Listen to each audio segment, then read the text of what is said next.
Hello, xin chào các bạn đã quay trở lại với kênh YouTube Review 5 phút.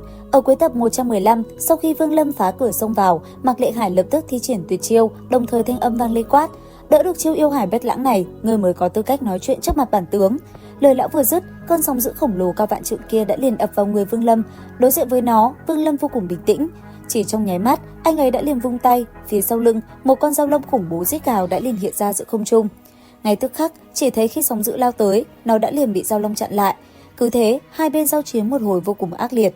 Thế nhưng, sau một hồi giao chiến, Mạc Lệ Hải lại cười lớn nói: "Hay, ta đã xem thường ngươi rồi, đem hết bản lĩnh ra đây, đánh một trận thỏa mãn." Nghe vậy, Vương Lâm chỉ lạnh lùng hỏi: "Thập Tam ở đâu?" Đáp lại, yêu tướng lại tung ra 40 đợt sóng rồi quát: "Đánh xong đã rồi nói sau." Dứt lời, sóng biển ngập trời bay ra. Đến đây, Vương Lâm không đỡ đỏ mà bay lên không trung lạnh lùng nói: "Ta có một sát chiêu cuối cùng, một khi tung ra, ngươi chắc chắn sẽ phải bỏ mạng." Nghe vậy, yêu tướng khựng lại hỏi: "Thật sao? Vậy sử dụng ngay đi." "Lấy mạng ngươi ta cũng không thể ở lại yêu quận này, để ngươi thấy có chống cự được không thì trong lòng sẽ tự biết." Lời Vương Lâm vừa dứt, yêu tướng liền thu hồi 40 đợt sóng, phòng thủ quanh thân, hắn cũng không chắc Vương Lâm đang nói thật hay giả.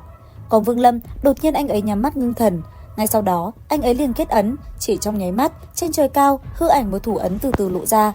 Không dừng lại, Vương Lâm vươn tay phải, ấn một cái xuống, một trường ấn khổng lồ không thể tưởng tượng được đè xuống yêu tướng.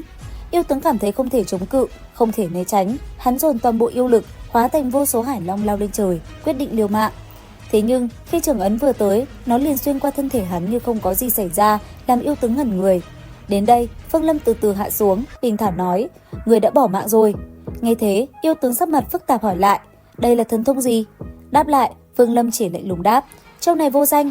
Yêu tướng nghi ngờ hỏi lại: "Châu này ngươi chưa học toàn bộ phải không?" Vương Lâm đáp: "Nếu muốn, ngươi có thể thử một lần nữa."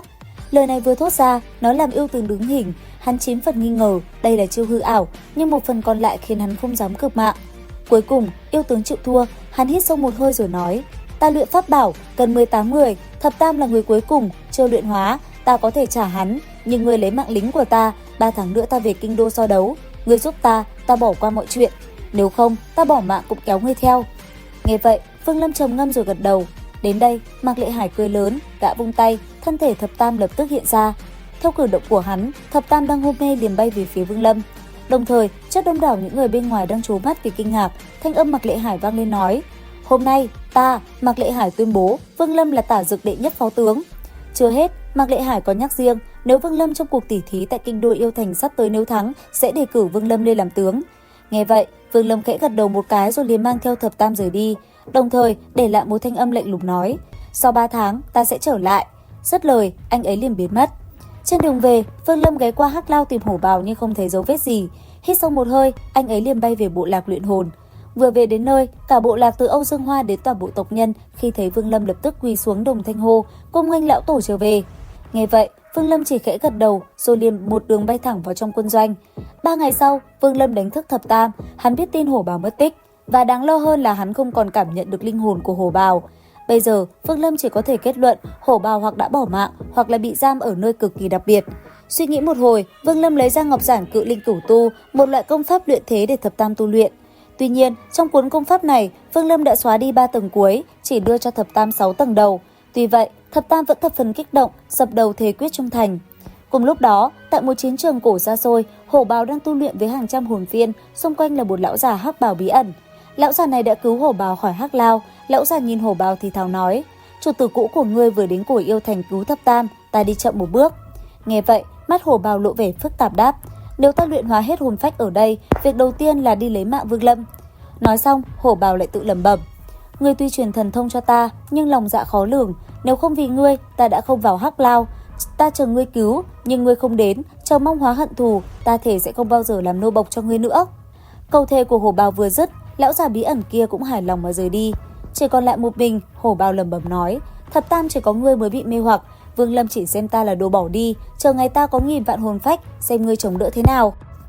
Cùng lúc đó, lão già hắc bào bí ẩn đi vào một tòa tháp đêm 10 tầng, quỳ lạy trước một bộ áo giáp cổ trống rỗng, 2 đốm u quang từ mũ giáp sáng lên. Lão già báo cáo: "Thuộc hạ có tin quan trọng, yêu đế, bước đột phá ngàn năm trước vẫn bị ngưng lại cho đến tận bây giờ."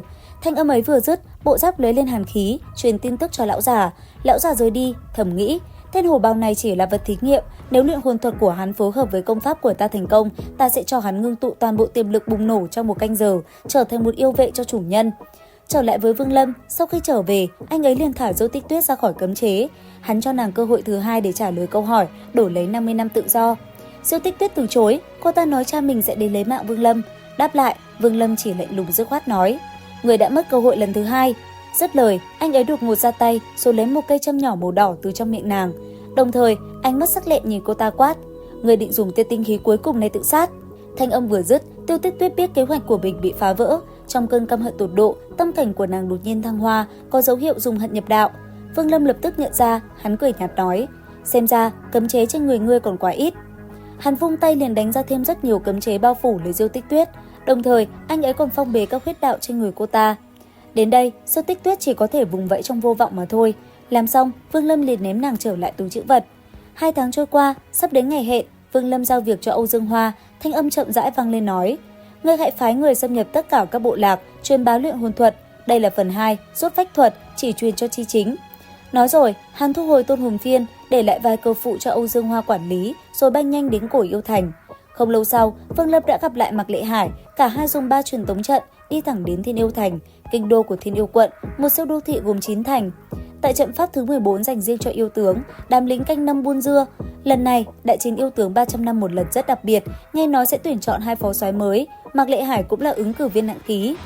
Đúng lúc đó, trận pháp sáng lên, Mạc Lệ Hải và Vương Lâm cùng bước ra. Mạc Lệ Hải mời Vương Lâm về phủ của mình ở Hồng Thành. Trên đường, 19 kỵ binh thân cận của Mạc Lệ Hải ra đón. Mạc Lệ Hải giới thiệu: "Đây là Vương tướng, bạn tốt của ta." Thấy hắn như thấy ta, 19 người lập tức đồng thanh nói: "Tham kiến Vương tướng." Xong xuôi, Mạc Lệ Hải mời Vương Lâm lên ngựa rồi nhẹ nhàng hỏi: "Vương lão đệ, vào phủ ca ca uống rượu ngon." Hai người cười lớn, phóng ngựa trên quân đạo. Đang đi, phía trước đột nhiên cũng chuyển đến tiếng vó ngựa. Mặt Mạc Lệ Hải trầm xuống, hắn thúc ngựa nhanh hơn, ánh mắt Vương Lâm lóe lên, hắn nhìn thấy một người quen. Mọi người đang nói đến chuyện uống rượu thì có tiếng vó ngựa gào thét ở phía trước, nhưng trước mặt chỉ có 2 người đang phóng tới. Trong đó có một người mặc áo giáp thanh sắc, mái tóc dài màu tím tung bay phất phơ để lộ ra một gương mặt yêu dị. Đồng thời, tướng mạo người này cũng cực kỳ anh tuấn. Nhưng trên má phải của hắn có một vết sẹo, làm gương mặt của hắn bị biến đổi toàn diện. Vẻ anh tuấn tiêu tan, thay vào đó là sự hung ác. Và người này là ai? Hắn có cản trở Vương Lâm không? Đón xem tập review tiếp theo trên kênh YouTube Review 5 phút các bạn nhé. Xin chào và hẹn gặp lại!